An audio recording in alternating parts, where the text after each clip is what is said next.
It's going to be one of the verses we're reading.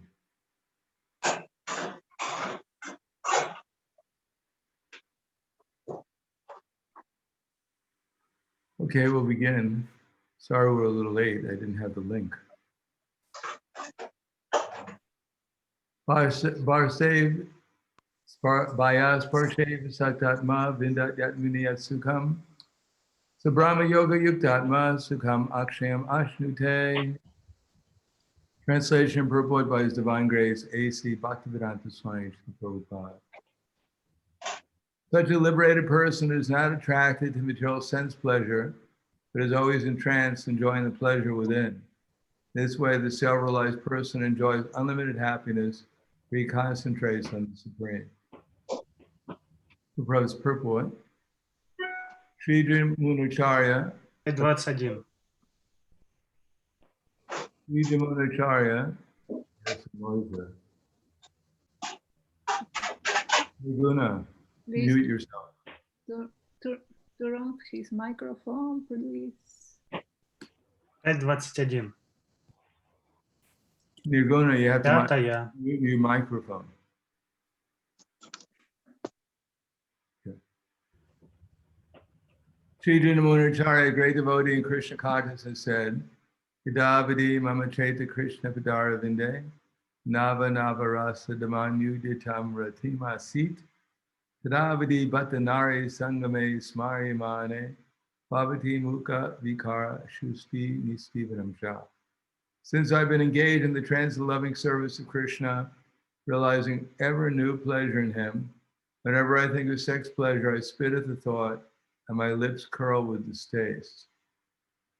Person in Brahma Yoga or Krishna consciousness is so absorbed in the loving service of the Lord that he loses his taste for material sense pleasure altogether.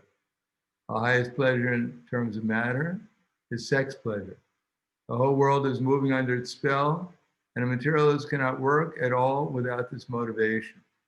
But a person engaged in Krishna consciousness can work with greater vigor without sex pleasure, which he avoids. That is the test in spiritual realization. Spiritual realization and sex pleasure go ill together.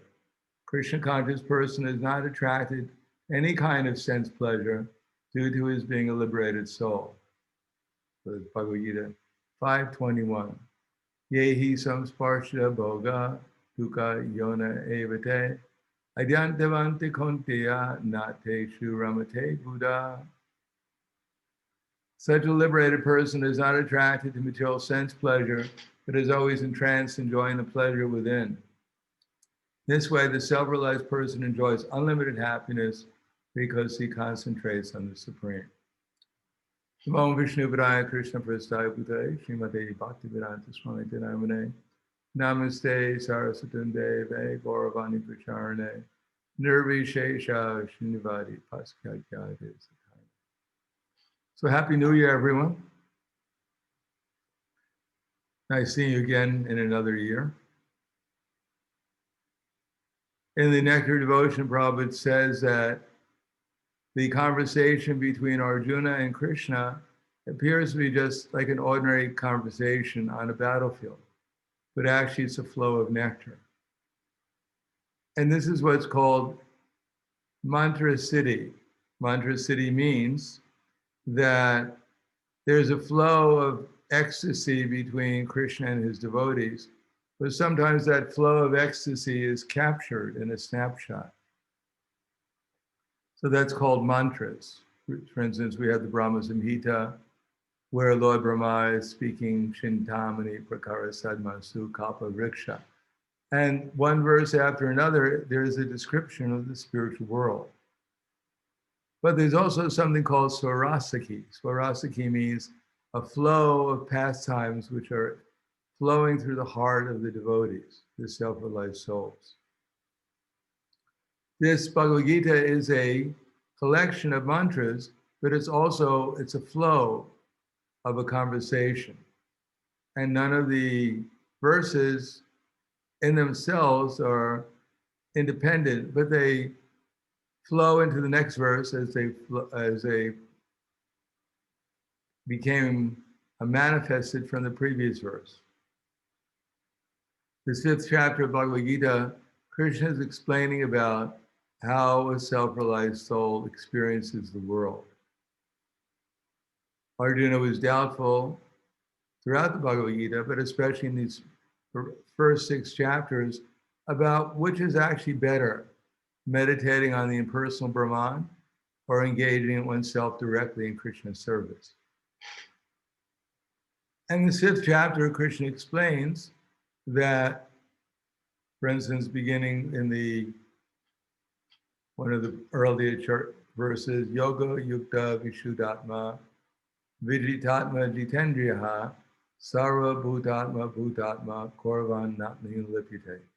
That one who works in devotion is a pure soul who gauges his mind and senses, is never entangled, although he's performing many different types of activities. Yoga Yukta Vishuddhatma, one who's connected with Krishna and Krishna consciousness and is a pure soul. Vijitatma Jitendriya, who controls his mind and senses, is dear to everyone, and everyone is dear to him. Though always working, such a person is never entangled. So Krishna consciousness is not impersonal. It's a relationship, beginning with a relationship with Krishna, and then expanding that relationship on the basis of the illumination and the intelligence that Krishna gives one to relationship with every living entity. Krishna is in the heart of every living entity, and every living entity is eternally associated with Krishna. Just like when we water the root of the tree, then naturally the water will go to the leaves and branches. So similarly, if we're actually connected with Krishna and Krishna consciousness, then whatever we do will also be for the benefit of all living entities. We have the example when Krishna entered into Dwarka, not Dwarka, when he entered into Mathura.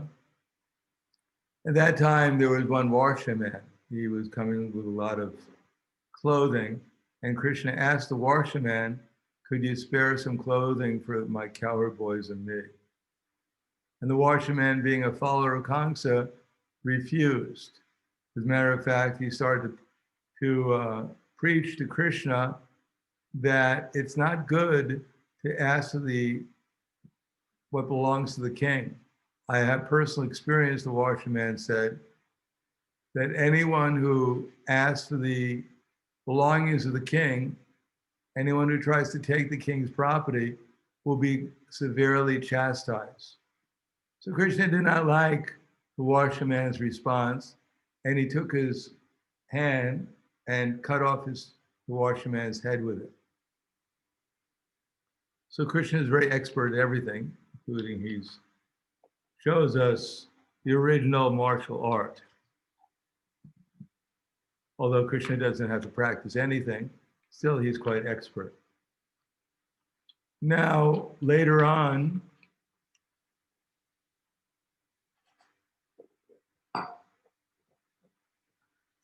Krishna, he meets a tailor, and the tailor makes clothes for Krishna and the cowherd boys from the cloth of the king of Kamsa. And then still later, further on, he meets a florist who comes and gives Krishna very beautiful flower garlands, Krishna and Balaram. Now, one of the purports is that Krishna offered benedictions to the florist, but the florist, he only wanted benedictions that he may do good for others, that not only his benedictions would be valuable for himself. Krishna, for instance, gave him Sarupya Mukti and all the opulence and benedictions of a long life in this world and good health, etc.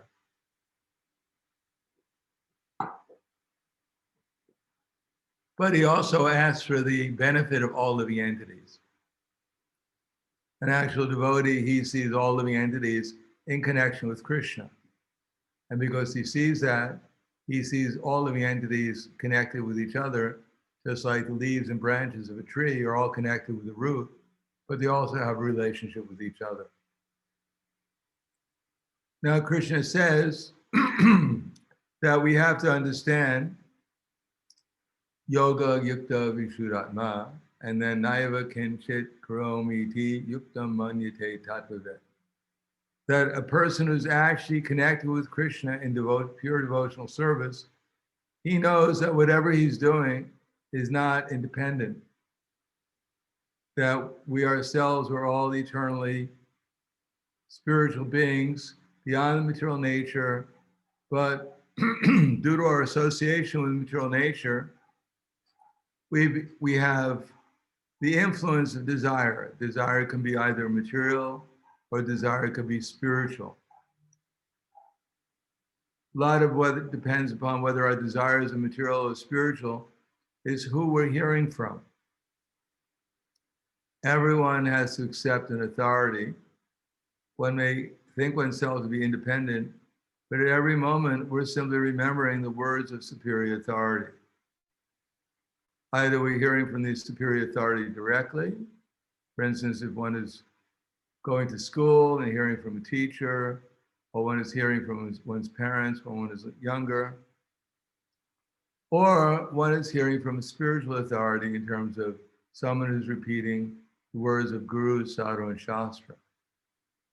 So everyone has to hear from some authority and accept a superior authority and follow it.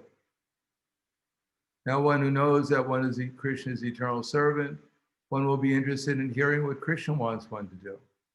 And if one has identified oneself with one's gross and subtle body, then naturally one will be inspired to serve the senses according to their dictation. That's the difference between material and spiritual. Spiritual means that one is purely, without motivation, serving the instructions coming from higher Krishna and his representatives. And material means that one is serving the dictation of the senses under the influence of others who are maybe more expert or for some reason or another can command one to do certain activities. Now, Krishna says that Brahmanyaraya kamani sangam tyaktva karotiya lipyatena sapapena padma patrami vambasa. One who's unattached, just like the lotus leaf is on the water. The lotus leaf is on the water, but although water may come onto the lotus leaf, the lotus leaf has a kind of sticky substance or smooth substance, so the water just glides off the lotus leaf, and the lotus leaf is unaffected.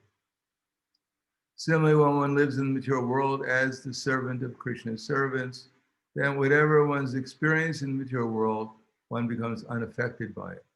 Why? Because one has a deeper experience within, as this verse explains, that Krishna consciousness is really based upon not so much only tolerating what we know we're not supposed to do, but even more important is doing what we know we're supposed to do. Why? Because if we do everything that we're supposed to do in the right consciousness, and that right consciousness begins with hearing how everything here belongs to Krishna as the background. That means I also belong to Krishna, as everyone else belongs to Krishna. And Krishna has a mission. Krishna wants us to go back to the spiritual world. Not only ourselves, but he wants every living entity, not only the human beings, but the demigods, the plants, the insects, the animals. But of course, the human form of life is the best opportunity to make progress in spiritual life by finding out what Krishna wants us to do and doing it.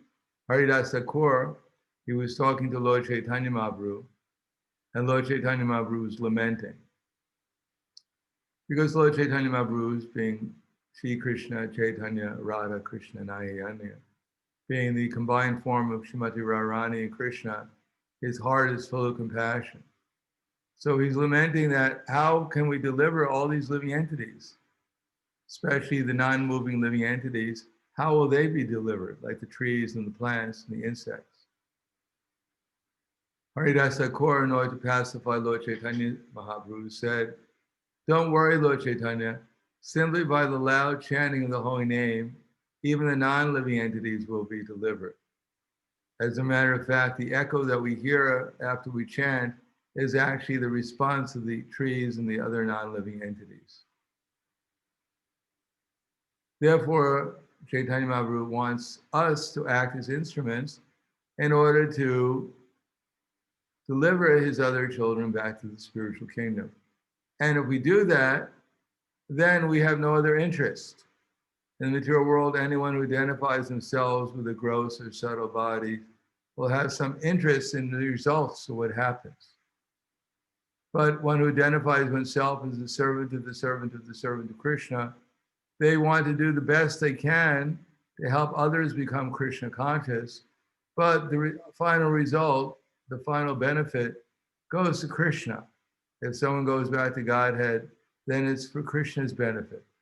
Our benefit is that we'll be empowered by Krishna, we'll be blessed by Krishna and his devotees, be able to perform our service the most absorbed, completely absorbed, or the most absorbed we can be in Krishna consciousness.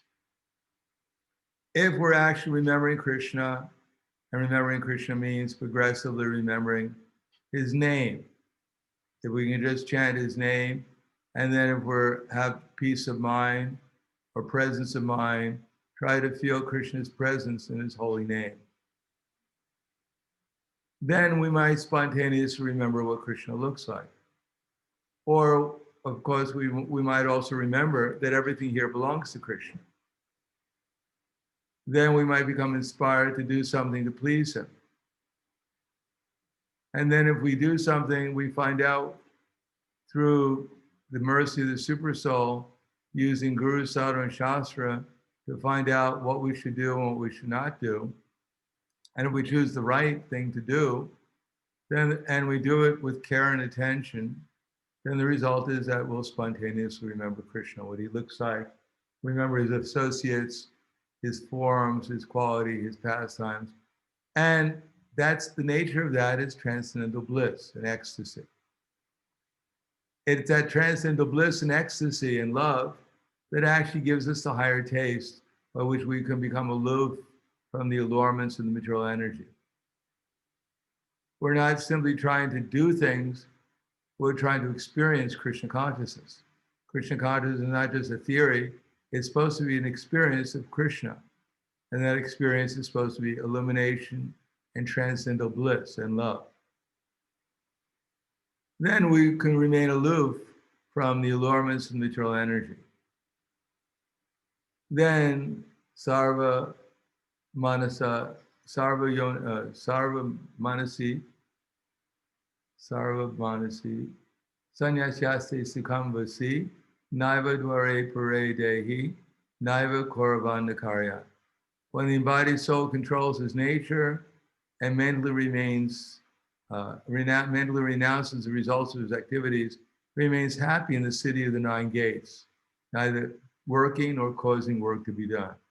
So in other words, if we actually are thinking about Krishna, that we're actually engaged in devotional service, then we won't be disturbed by our minds. And as soon as we stop engaging in devotional service, then our minds are there just made to disturb us in some way. Sometimes they may disturb us in a way that we think is pleasant, sometimes unpleasant, sometimes frustrating, according to the mode of material nature we're being disturbed by. Then Krishna says, Nikatrivam Nakaramani Lokasya Sridati Prabhu. That one who has such a vision, if we're actually working Krishna consciousness, just like we have a coconut, when it's not ripe, then you can shake the coconut, you can't hear anything.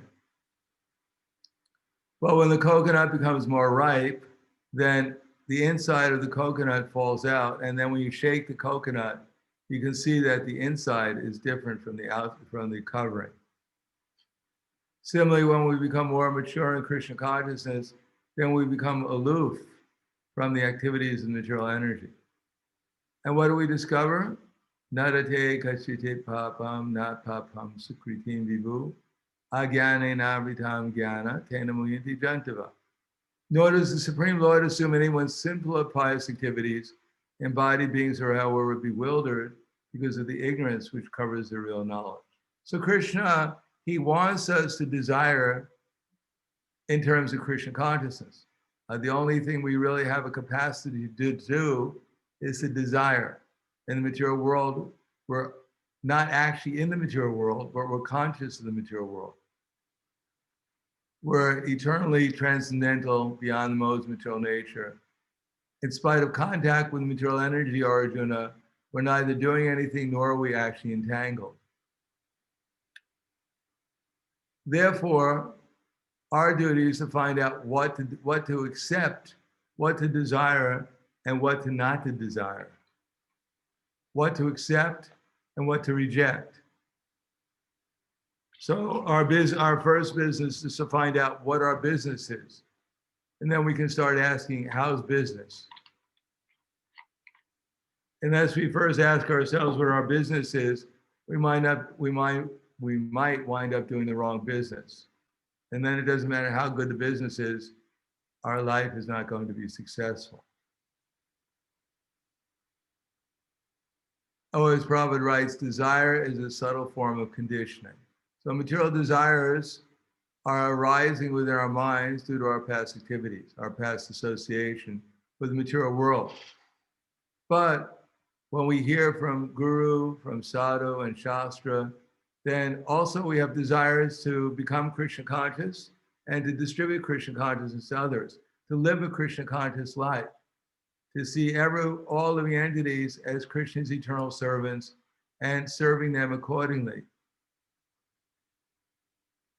Become an instrument for Krishna especially means to become an instrument for Krishna's mercy to others. So that takes some transcendental discrimination and transcendental expertise in loving exchanges with devotees.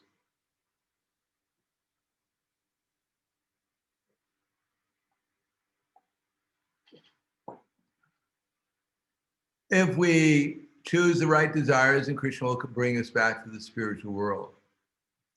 And if we choose the role, just like the air is carrying clouds, clouds are actually being moved by the air. They have no independent ability to move themselves. Similarly, our desires can carry us by Krishna's mercy either back to the spiritual world or to the material world. If we engage in the nine processes of devotional service, then this will develop our desires to go back to the spiritual world. And as soon as we stop following those 9 processes, beginning with hearing and chanting, then our desires will begin to carry us away from Krishna into some other material platform. Now, Krishna says further on, Buddhya Vishuddhya Yukta Ditatmana Niyam Yacha.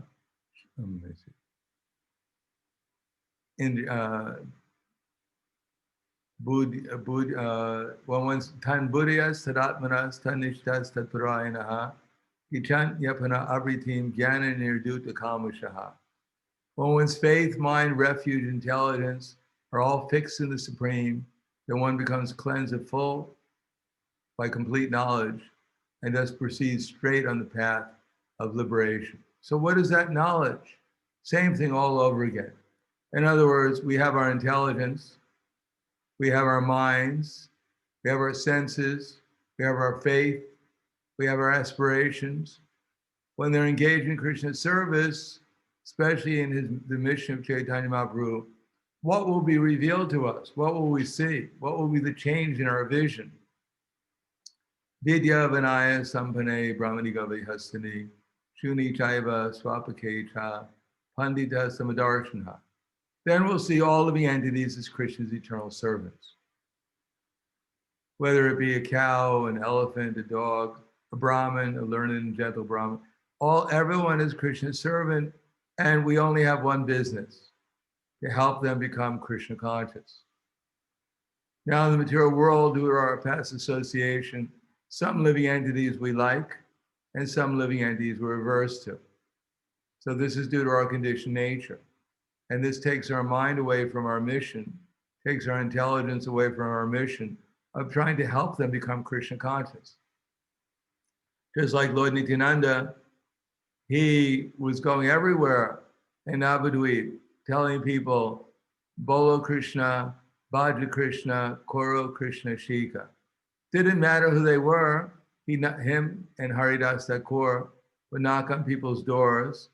And when people would open the door, Lord Nityananda and Haridas Thakur would roll on the ground in ecstasy and just shout out, Bolo Krishna, Bhaja Krishna, Koro Krishna Shika. Please, just chant Krishna's name, worship Krishna, and do service to Krishna. Now, sometimes Lord Nityananda got a nice reception, and some of them, they said, these two rogues are actually thieves. They're knocking on people's doors to see what's inside their house, and later on they'll come in and steal from the house. So get them out of here. Others say, oh, these are great saintly persons. Of course, we'll follow your suggestion, and immediately began to chant the holy names of Krishna.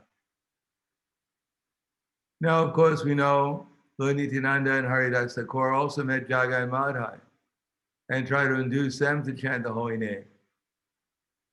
And later on, when Lord Nityananda approached them directly and requested Jagai Madhai, please chant Hare Krishna, we know, I believe it was Madhai picked up a rock and threw it at Lord Nityananda and hit him on the head, and blood began to come.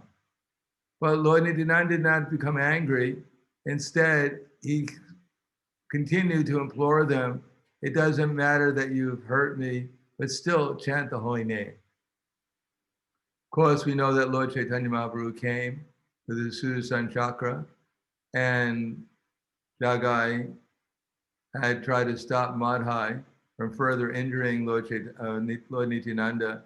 And later on, by the mercy of Lord Nityananda, both Jagai and Madhai were delivered by Lord Chaitanya Mahaprabhu. So this is the mercy of a devotee, that in spite of whatever opposition they encounter, still they try to carry on the mission of Chaitanya Mahaprabhu and help other living entities come back to the spiritual world.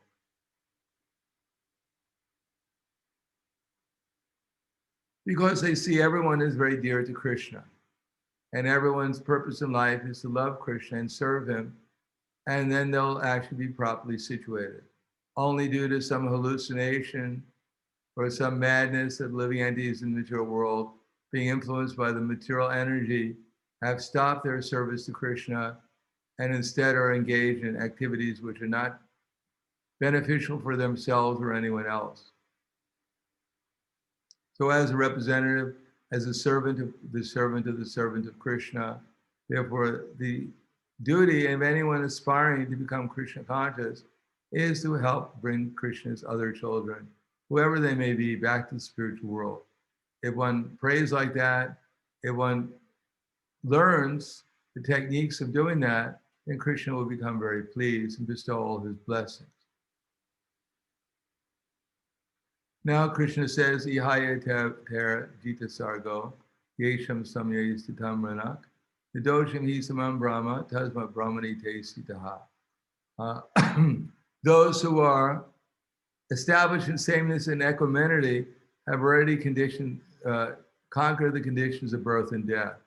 They're flawless like Brahman, and therefore they're situated in Brahman. So our advancement is not followers, our advancement is not wealth and comfort, our advancement is tolerance, equanimity of mind.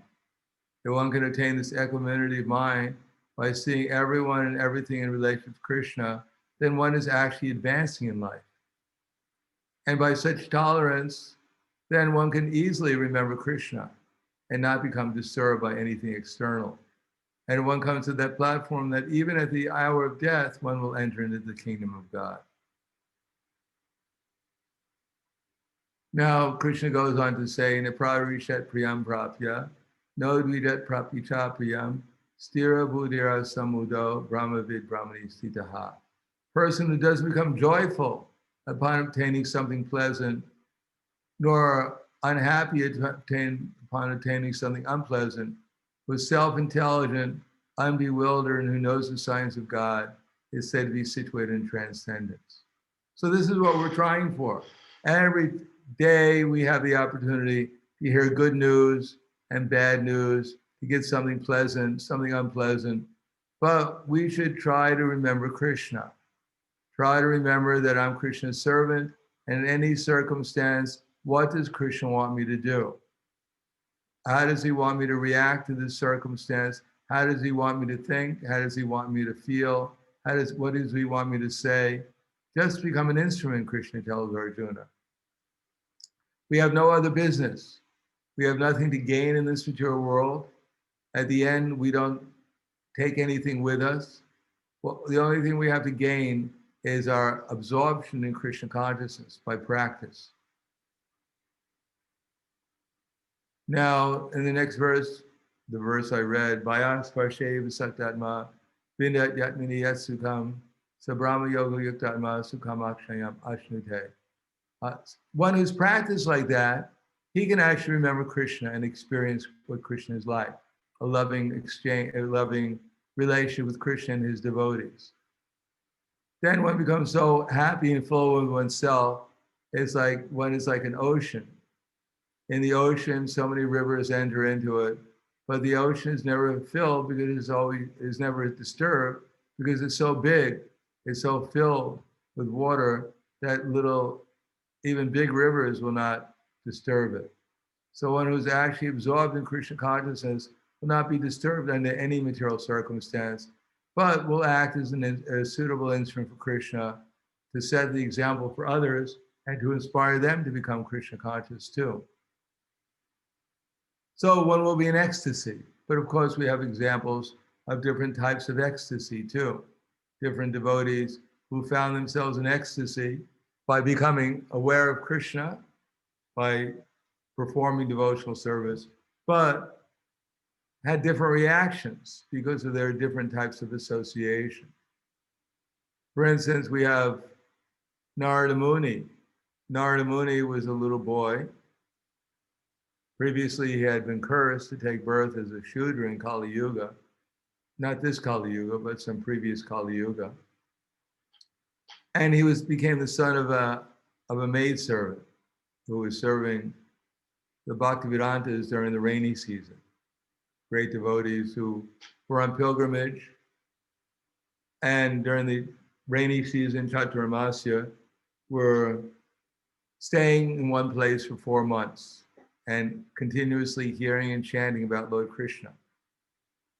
Narada Muni had the good fortune of serving them, and by service to them, he also got a chance to take some of the remnants of prasadam and got some taste for hearing and chanting about Krishna. Later on, these Bhaktivedantas, they instructed him in the techniques of pure devotional service. Although he was only a boy of 5 years old, he had certain qualifications. He wasn't frivolous. He wasn't engaged in frivolous play. He was very serious about his service to the Bhaktivedantas. And therefore, after the rainy season was over and the Bhaktivedantas left, by some providence, by some arrangement of providence, his mother was bit by a snake and died. So now Dhruva Maharaj, who's a boy of only 5 years old, he had no protection, materially speaking, but he had the inspiration coming from the Bhaktivedantas, and therefore he went on pilgrimage throughout the whole world to gain experience. And during his tour of the world, passing through mining places and villages and farming and agricultural places, cities and towns, he decided to put into practice what he had learned from the Bhaktivedantas. And he sat down, as it says here, after that, under the shadow of a banyan tree in an uninhabited forest, I began to meditate upon the supersoul situated within, using my intelligence as I had learned from liberated souls. And Prabhupada writes in his purport, one should not meditate according to one's personal whims. One should know perfectly well from the authoritative sources of scriptures through the transparent medium of a bona fide spiritual master and by the proper use of one's trained intelligence, meditating upon the super soul dwelling within every living being. This consciousness is firmly developed by devotee who has rendered loving service unto the Lord by carrying out the orders of the spiritual master. Sri Naradaji contacted bona fide spiritual masters, served them sincerely, and got enlightenment rightly. Thus he began to meditate. And of course, we know that in his meditation, that Krishna appeared in the lotus of his heart, and every part of his body became separately enlivened in transcendental ecstasy. And he was so ecstatic, he couldn't see himself even as different from the Lord. Now, suddenly Krishna disappeared, and Narada Muni was feeling great separation from Krishna. And then by Krishna's mercy, Krishna talked to him personally and said that although you've meditated nicely, you've learned from your teachers, but still there's some things more that you have to learn. And therefore, throughout this rest of your lifetime, you'll not be able to see me anymore. But still, at the end of your lifetime, illumination and enlightenment will come simultaneously. Just like when a lightning appears in the sky, illumination comes immediately. Therefore, Narada Muni went around the world for the rest of his life, and at the end of his life, he got illumination and became the great devotee Narada Muni. So there's an example of someone who followed strictly the instructions coming from his teachers, especially elevated teachers, the Bhaktivedantas, and applied that within his life and became perfect in one lifetime. Now we have another example of Daksha. Daksha Maharaj, as you know, was a great Prajapati. And he was so elevated that when he walked into the arena of sacrifice with the demigods, being present there was Brahma and Shiva, but Lord Vishnu didn't come because he knew there was going to be problems. In any case, Daksha became envious of Lord Shiva, and because of the enviousness, there was a great disagreement between Lord Shiva and Daksha. Eventually, Daksha had his head cut off, and he took birth again as another Daksha again. Apparently, he had learned some lesson because he realized that the chastisement that Lord Shiva gave him was actually for his benefit. But still within the seat of his heart, there was some materialistic desire. Although he got the association of Lord Shiva, and he was had asked forgiveness for his offenses and realized that Lord Shiva's chastisement was actually beneficial for him. Still, there was some seed of material desire in his heart. And in a future millennium, he took birth again as Daksha. Now that seed within his heart, because he's a Prajapati, inspired him to also take shelter of Krishna in order to become empowered for propagation of the living entities in this material world. And therefore he began by his great erudition to recite what's known as the Hamsaguhya prayers. Elegant prayers recited with devotion, and on that, as a result of that, then Krishna himself personally came with his associate demigods, Indra, Shiva, Brahma, riding on the back of Garuda with so many arms. And Daksha, when he saw Krishna come, he was so ecstatic with pleasure that he had to sit down. Now, Lord Vishnu was quite pleased with Daksha. And he said that you've offered me such nice prayers. Now I want to fulfill your purpose, which is to become a Prajapati. And therefore, I'm going to give you a very nice lady to propagate with, produce children. And therefore, Lord Vishnu gave him the benediction by which he could practically have unlimited progeny with this particular lady. Now, Daksha was quite happy, but as Srila Vishwanath Chakravarti Thakur comments in his comments, that Daksha was given the facility for unlimited sexual intercourse. In Daksha's previous life, he was also known as Daksha, but in the course of performing sacrifices, he offended Lord Shiva, and thus his head was replaced with that of a goat. Then Daksha gave up his life because of his degraded condition. But because he maintained the same unlimited sexual desires, he underwent austerities by which he satisfied the Supreme Lord, who gave him unlimited potency for sexual intercourse. It should be noted that although such a facility for sexual intercourse is achieved by the grace of the Supreme Personality of Godhead, this facility is not offered to advanced devotees who are free from material desires. Anyabilasita shunyam.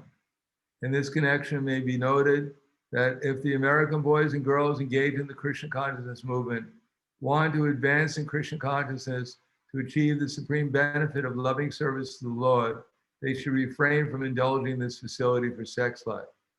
Therefore, we advise that one should at least refrain from illicit sex.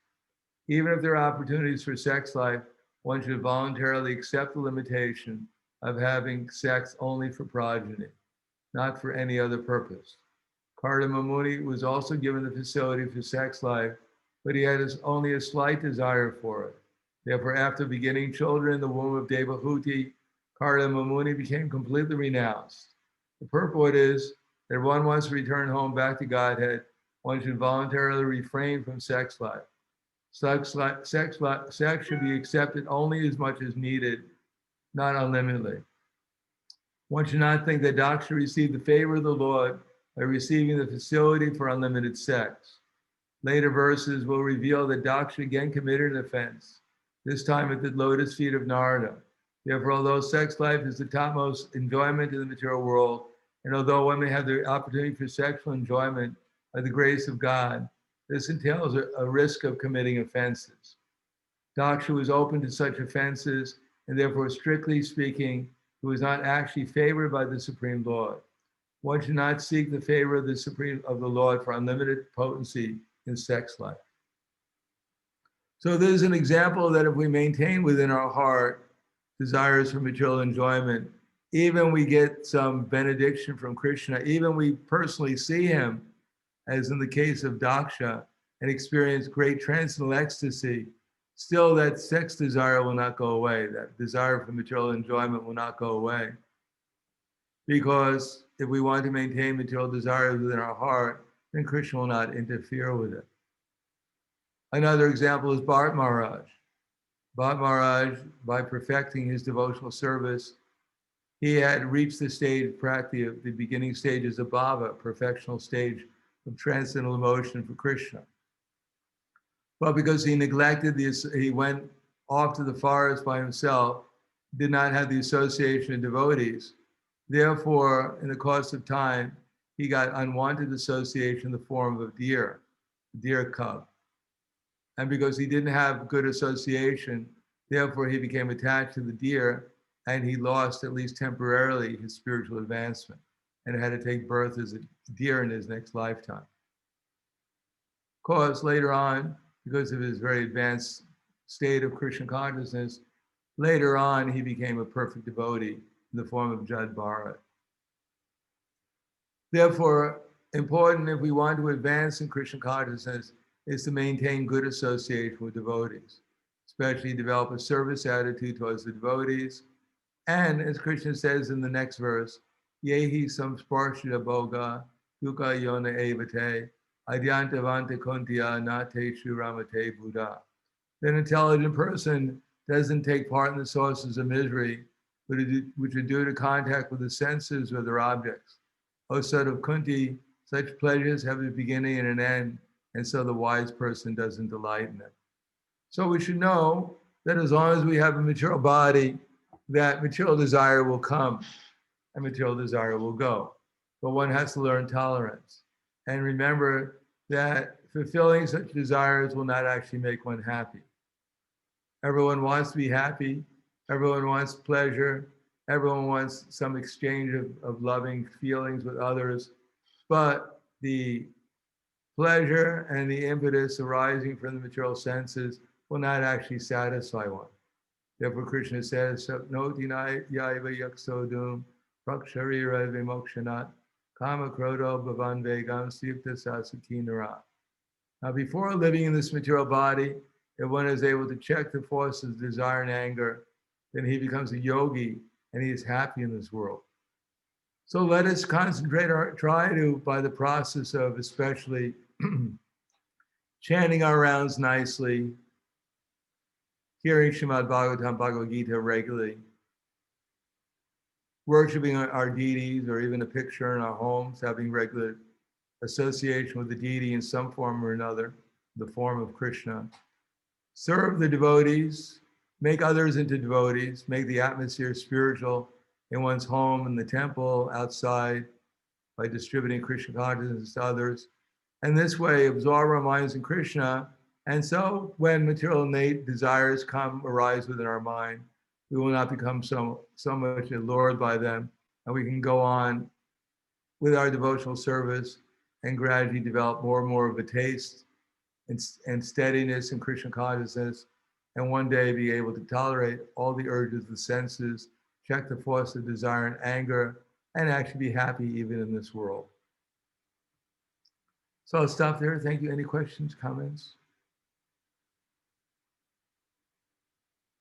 Yes, Dhruva. Dhruva?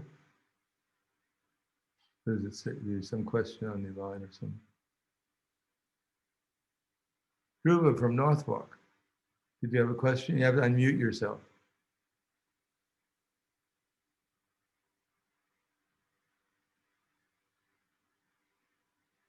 My apologies. Hare Krishna, Guru Maharaj. Hare Krishna. Please accept our humble obeisance. All glories to Srila Prabhupada.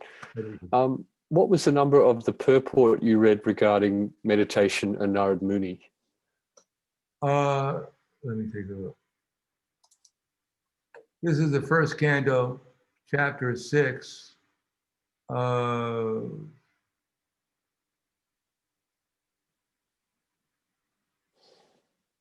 That particular purport.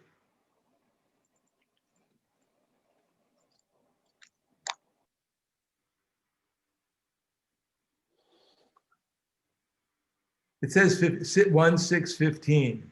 Could be off by one. My database is off by one verse usually. It's either 1:6:15 or 1:6:14. Thank you very much. Anything else? Agnihotra Guru. Hare Krishna. There is a question from Lana from Saint Petersburg. 1 second, I translate it.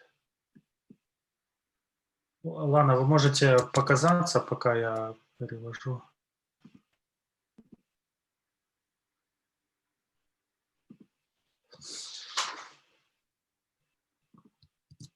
Hare Krishna, Guru Maharaj.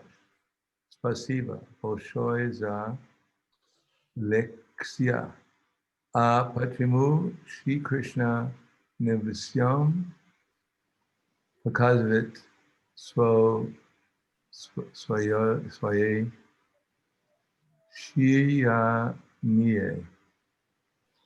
Why doesn't Shri Krishna show his effulgence to everyone? His what? Effulgence. Effulgence. He is showing his effulgence to everyone. Can't you see it? But his effulgence has been manifested in the material world as the material energy. Everything we're seeing is Krishna's effulgence. Sometimes it's not so bright though, because of our vision. So what we're seeing before us is Krishna's effulgence, but manifested in such a way that it appears to be material to us. But there's nothing but Krishna and Krishna's energies. When we become purified, then we'll see how this energy is not different from Krishna. That is actually, it's a transformation of Brahman. what we call material is actually Brahman, transformed by Krishna's arrangement.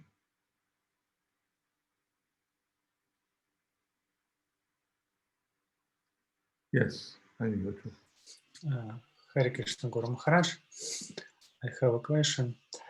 At the last lecture, Anna Bolkina asked whether devotees need psychology. I would like clarify. Sometimes devotees study psychology because they do not see practical knowledge in Shastras. Sometimes they believe that there is a philosophy divorced from real life. How devotees should study the Shastra so that they can see only practical knowledge and see only practical knowledge that they can apply in life.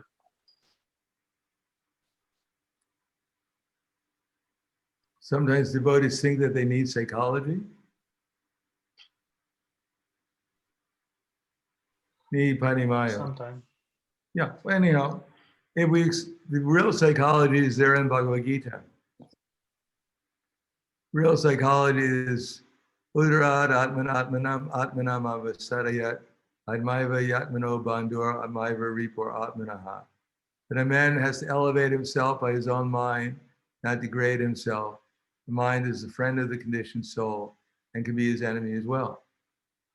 So what is that psychology? Dhyayato Vishaya Pumsam Sangasteshu Pujayate. That as soon as we give up Krishna's loving service, devotional service, then we'll be bored. We'll be looking around for something to enjoy. And then as soon as we find something that we think is enjoyable, then material nature will make us attached to it. And we'll become filled with lust and desire to enjoy it. And if we can't enjoy it, then the result will be we'll become greedy to enjoy it even more. You eat a nice ice cream cone and you're ecstatic, but then after you finish it, you want another one. And then another one, until you can't take any more, and then you become frustrated. Why can't I get any more? Why do I feel so sick now that I've eaten so much? Why did I eat so much? And then one will blame everyone else because somehow or another they kept on handing me ice cream cones.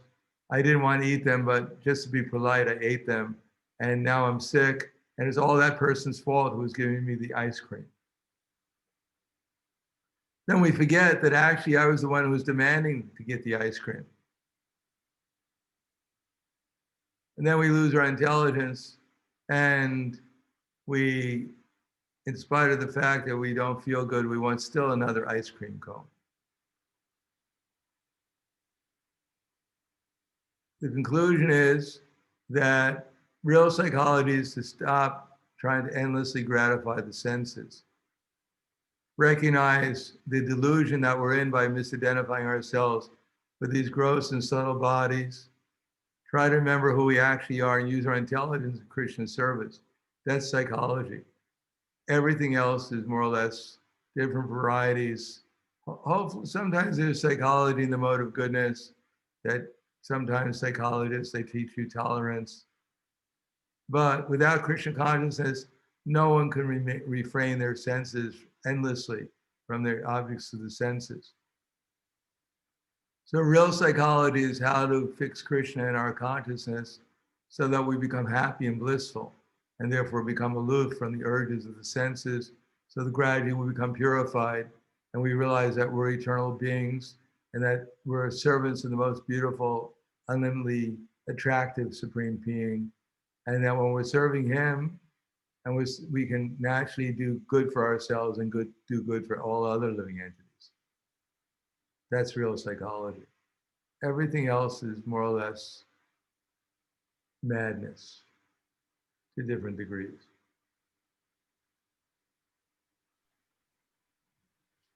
Hare Krishna Gurudev.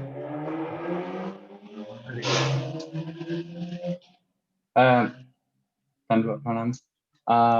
What's the difference between casually remembering Krishna, like like in a kirtan, for example, or like thinking of some kirtans while we're doing our things in the daytime or etc. That's very good and for Krishna's association. Mm-hmm.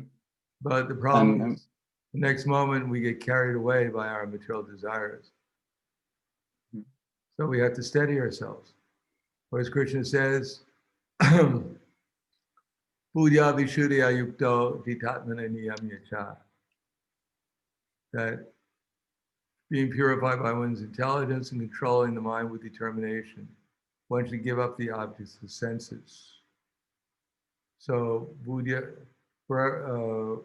see where's, see if we can find that verse.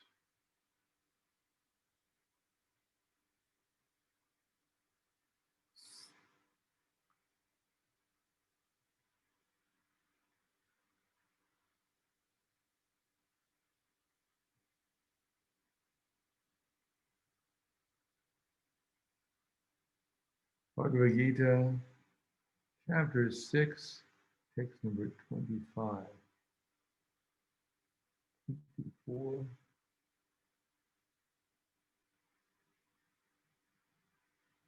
54. Gradually, step by step, one should become situated in trance by means of intelligence sustained by full conviction, and thus the mind should be fixed on the self alone and should think of nothing else. Wherever the mind wanders, due to its flickering and unsteady nature, one should withdraw it and bring it back under the control of the self. So it's very good to think about Krishna, but we should also make sure that when we're not thinking about Krishna, then we withdraw our mind back so we start thinking about Krishna again. It's like when you put an iron in the fire, and gradually the iron will get hotter and hotter and hotter, and then gradually become like fire. But if we keep on taking the iron out of the fire and put it into ice water, then it'll take a long, long time before the iron gets hot. So the idea is keep the mind in Krishna consciousness and don't put it into the ice of material existence and material thoughts. So it's good, very good when we can remember Krishna, but we should try to increase it every day, our steadiness and our degree of absorption in remembering Krishna. That will be, our sadhana will be helpful for that. We are serious about increasing our remembrance of Krishna. Our sadhana and our service will be important factors for our becoming more and more consistently and more deeply absorbed in remembering Krishna. Anything else? Thank you. Hare Krishna. Maharaj, I have a question maybe again about the nectar of instruction. It says, but I don't remember where, that it gives examples where you can become, how you can become in the spiritual world Krishna's friend. And then they give the 3 examples, like Sudam, like Sridam, and like Baladev. So I don't understand how we can become like Baladev suddenly if he's an most. Well, there are different types of friends of Krishna. There's Priyanarmas, there's Namas, there's Sakas. Krishna has, I believe, 5 different levels of devotee friends in general. So Baladev is a type of friend who is in the parental mood also. We can't become Baladev, but Baladev is also a servant of Krishna in a friendship as a Saka. So he's in a certain category of Sakas, those who are older than Krishna and treat Krishna as in a parental mood also, besides friendship. So that we can obtain. That's our rasa with Krishna. We're not going to become any of those Kaura boys, whether Shridam or Sudam or any of them, but we can become like them. We can develop the same mood of service that they have. Anything else? Anyhow, it's nice seeing everyone. Hare Krishna. Yeah, look forward to seeing you again. Haribol. Hare Krishna. Srila Hare Prabhupada. Krishna. Hare Krishna, dear Guru Maharaj. Thank you very much for your lecture. Thank you very much, Guru Maharaj. Thank you very much, Kumari. Hare Krishna, Guru Maharaj. Hare Krishna, Guru Maharaj. Hare Krishna.